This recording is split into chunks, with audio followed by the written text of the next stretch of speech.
आणि गावातील महिलांनी आज वटवृक्षाची पूजा केली।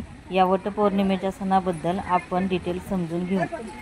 वटपौर्णिमा ही एक पवित्र आणि महत्त्वाचा हिंदू सण आहे जो प्रामुख्याने महाराष्ट्र, गुजरात, मध्य प्रदेश आणि काही दक्षिण भारतीय भागांमध्ये विवाहित महिलांद्वारे साजरा केला जातो। या दिवशी महिला आपल्या पतीच्या दीर्घायुष्यासाठी उपवास करतात आणि वटवृक्षाची पूजा करतात। वटपौर्णिमा ज्येष्ठ महिन्याच्या पौर्णिमेला साजरी केली जाते। या सणाच्या मागे सावित्री आणि सत्यवान यांची पुराण कथा आहे।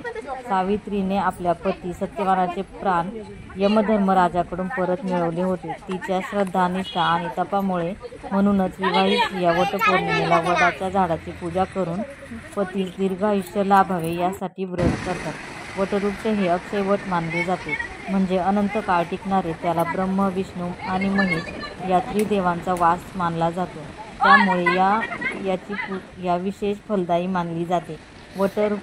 वटपौर्णिमा व्रताचा विधी आपण लक्षात घेऊ। उपवास: विवाहित स्त्रिया दिवसभर उपवास करतात।